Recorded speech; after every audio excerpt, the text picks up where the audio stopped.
Alright, so now we're going to talk about some beginner mistakes. Now we're going to get into the more logistical side of things instead of just like the overview talk. So we're going to talk about 5 main beginner mistakes, and these are all things that I did. These are all mistakes that I made, and these are mistakes that I wish somebody would have told me to avoid and also helped me to avoid them.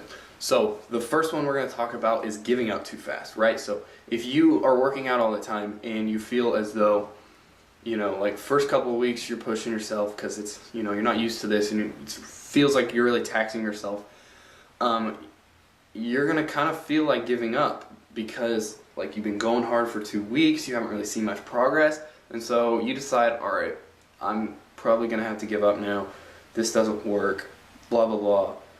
It's not meant to be, I have bad genetics, all that stuff.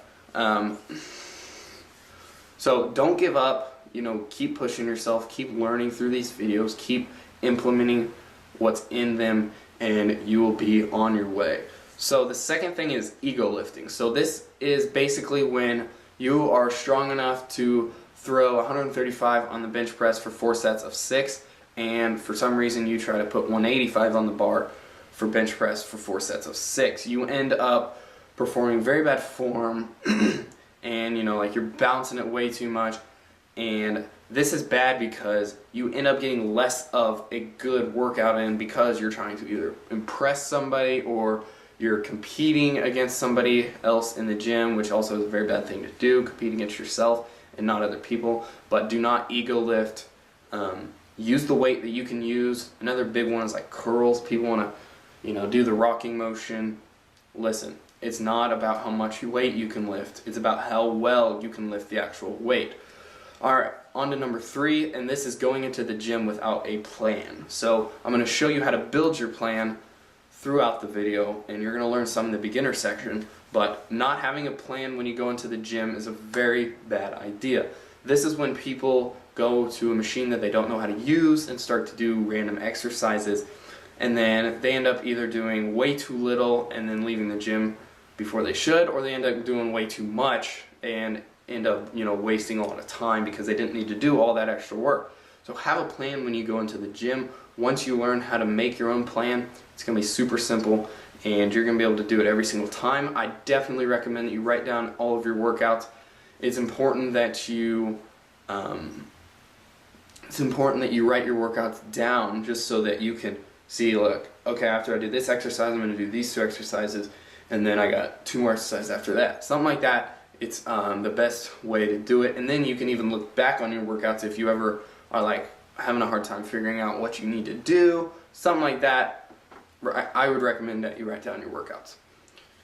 Now, the 4th one is comparing yourselves to others who are ahead. So this kind of goes with ego lifting. People trying to lift the same weight as somebody who is stronger than them always ends up bad. So you're competing against yourself, right? You're competing against the person in the mirror, the person you were yesterday, and even the person you are now. You're trying to get yourself better, okay? The more you push yourself, the better you will get. Comparing yourselves to others is very toxic. This is going to be super draining. This is going to cause a lot of insecurities, and we want to make sure that we're not comparing ourselves to others and thinking like, because you might have a good day in the gym or your physique's starting to look great, and then you look at somebody else's physique like on Instagram or even somebody else that goes to your gym, and you all of a sudden feel super insecure about those gains that you're making because you see somebody else is ahead of you. But the reason that their physique's better than yours is because they've been going for 6, 7, 8, 10 years longer than you. You just got to be patient and do not compare yourselves to others. It's going to cause a lot of insecurities and a lot of kind of like pain towards good progress that you've made. Like be proud of your good progress, but never satisfied with it. Always got to keep going. And now the 5th mistake is people try to take off in 4th gear.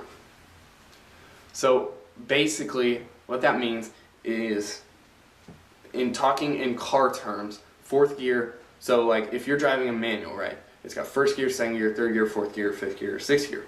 So if you're trying to take off in 4th gear, you're going to be at really low RPMs and you're going to have a hard time getting the car moving. However, if you were to take off in first gear, once you give it gas, the RPMs are going to go up, and you're going to be able to get moving right away. Now this is what I mean by taking off in fourth gear. So if you were to come into this program and try to apply the principles in the expert section of the program right away, it'd kind of be like taking off in fourth gear. You're going to have a hard time really getting going because, you know, just low RPMs, right? You're going to have a hard time getting going as fast. You need to learn the basics and apply them for better long-term success. So those are the 5 mistakes. I'll repeat them again real quick. Giving up too fast, we don't want to do that. Ego lifting, not having a plan when we walk into the gym every day, comparing ourselves to others, and then trying to take off in fourth gear, trying to take things too fast and getting impatient. All things that as a beginner you might make. So try to keep them in mind. I would write down those 5 things. And you know, maybe take notes next to what I said on each of them so that you know, okay, these are things that I'm going to try to avoid, and these are things that beginners might make, like myself. So beginner mistakes, try to avoid them, and you'll be in good shape.